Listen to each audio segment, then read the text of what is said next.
Sir, ನಮ್ಮ ಹೆಸರು H R Badiger ಅಂತೇಳಿ, ಯಾದಗಿರಿ ಜಿಲ್ಲಾ ಅಧ್ಯಕ್ಷರ ಕರ್ನಾಟಕ ರಾಜ್ಯ ರೈತ ಸಂಘ ಹಾಗೂ ಹಸಿರು ಸೇನೆ ಕೋಡಳ್ಳಿ ಚಂದ್ರಶೇಖರ ಬಣ. ಸರ್ಕಾರ ಮಾತಿಗೆ ತಪ್ಪಿದೆ. ಈಗಾಗಲೇ ಸುಮಾರು ಬಾರಿ ನಾವು ಹೋರಾಟಗಳನ್ನು ಮಾಡ್ಕೊಂಡಿದ್ದೀವಿ. ಸುವರ್ಣ ಸೌಧ ಮುಕ್ತಿಯಲ್ಲಿ ಕೂಡ ನಾವು ಹೋರಾಟ ಮಾಡಿದ್ದೀವಿ. ಅಲ್ಲಿ ಕೂಡ ಮನವಿ ಸಲ್ಲಿಸಿದ್ದೀವಿ. ಇಲ್ಲಿನೂ ಮತ್ತೆ ಏನದಪ್ಪ ಅಂತಂದ್ರೆ ಮನವಿ ಸಲ್ಲಿಸ್ತಾನೆ ಬಂದೀವಿ. ಸರ್ಕಾರ ಏನು ಮಾತಿಗೆ ತಪ್ಪಿದೆಪ್ಪ ಅಂತಂದ್ರೆ ರೈತರಲ್ಲಿ ಚೆಲ್ಲಾಟ ಆಡ್ತಾ ಇದ್ದಾರೆ. ರೈತರ APMC ಕಾಯ್ದೆ ಮತ್ತು ಭೂ ಸ್ವಾಧೀನ ಕಾಯ್ದೆ, ವಿದ್ಯುತ್ ಕಾಯ್ದೆ ಇವು ಎಲ್ಲ ಕೇಂದ್ರ ಸರ್ಕಾರ ಜಾರಿಗೆ ತಂದರೂ ಈ ರಾಜ್ಯ ಸರ್ಕಾರ ಜಾರಿಗೆ ಮಾಡತ್ತಾ ಇಲ್ಲ. ಯಾಕಂದ್ರೆ ಇದೇ 5 ಗ್ಯಾರಂಟಿಗಳನ್ನು ಮುಂದಿಟ್ಟುಕೊಂಡು ಹೊಂಟ್ರ ಹೊರತಾಗಿ ರೈತರನ್ನ ಕಡೆಗಾಣಿಸ್ತಾನೆ ಬರ್ತಾ ಇದ್ದಾರೆ.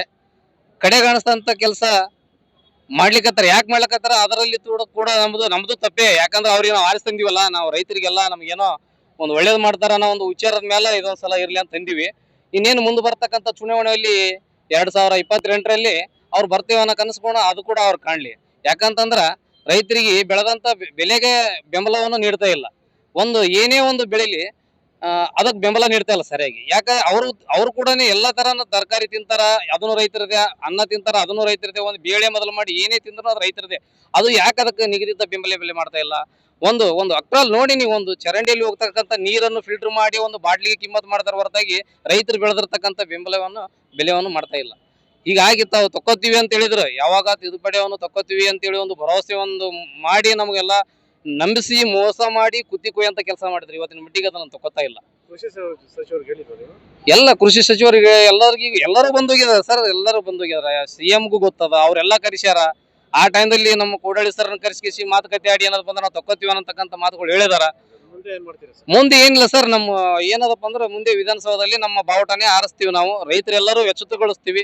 ನಾವು ರೈತರೆಲ್ಲ ಮನೆ ತಿರುಗಾಡ್ತೀವಿ. ಎಲ್ಲ ರೈತರ ಮಕ್ಕಳಾಗಿ ನಾವು ಕೆಲಸ ಮಾಡ್ತೀವಿ. ನಾವು ಮುಂದೆ ಏನಪ್ಪ ಅಂದ್ರೆ ನಮ್ಮ ಕೋಡಳ್ಳಿ ಚಂದ್ರಶೇಖರ್ ಸರ್ ಯಾವ್ದು ಹೇಳ್ತಾರ ಆ ಒಂದು ಪಕ್ಷವನ್ನು ನಿರ್ಧಾರ ಮಾಡಿಕೊಂಡು ನಾವು ಮುಂದೆ ಏನದಪ್ಪ ಅಂದ್ರೆ ಅವ್ರದ ಮೇರೆಗೆ ನಾವು ಅವ್ರದ್ದು ಮಿಟ್ಟಿ ಏನೋ ದಾಟಲ್ಲ ನಾವು. ಯಾಕಂತಂದ್ರೆ ನಮ್ಮ ರೈತರಿಗೆ ಒಂದು ಹೆಚ್ಚಿನ ಬೆಂಬಲ ಅಂದ್ರೆ ನಾವು ಕೋಡಳ್ಳಿ ಸರ್. ಯಾಕಂದ್ರೆ ಈಗ ರಾಜ್ಯ ಸರ್ಕಾರ ಮತ್ತು ಕೇಂದ್ರ ಸರ್ಕಾರ ಏನು ರೈತರು ಮಟ್ಟಾಕಂತ ಕೆಲಸ ಏನ್ ಮಾಡ್ತಾರ ಅದೆಲ್ಲ ಗೊತ್ತಾಗ್ತಕ್ಕಂಥ ಕೆಲಸ ನಮ್ಮ ಕೋಡಳ್ಳಿ ಸರ್ ಗೊತ್ತಾಗ್ತದ. ಮುಂದೆ ಅವ್ರು ಏನದಪ್ಪ ಅಂದ್ರೆ MLAಗಳು MP ಎಲ್ಲ ತಗೊಂಡ್ಬಂದು ಅವ್ರಿಗೆ ಅಲ್ಲಿ ವಿಧಾನಸೌಧ ಬಿಟ್ಟು ಆ ನಂತರ ನಾವೇನದಪ್ಪ ಅಂತಂದ್ರೆ ಆ ಕೆಲಸ ನಾವು ಮಾಡೇ ಮಾಡ್ತೀವಿ. ಈ ಮತ್ತಿನ್ನ BJP JDS ಇದು ಯಾವುದಕ್ಕೂ ನಾವು ತಲೆದೂರಿ ಅದಕ್ಕೊಂದು ಆ ಪಕ್ಷ ಮಾಡಲ್ಲ. ನಾವು ರೈತ ಪಕ್ಷವನ್ನು ಏನ್ ನಮ್ಮ ಕೋಡಳ್ಳಿ ಸರ್ ಮಾಡ್ತಾರ ಅದ್ರ ಪ್ರಕಾರ ಓದ್ತೀವಿ 2028ಕ್ಕೆ ಅಂತೇಳಿ ನಾನು 2 ಮಾತುಗಳನ್ನು ಮುಗಿಸ್ತೇನೆ.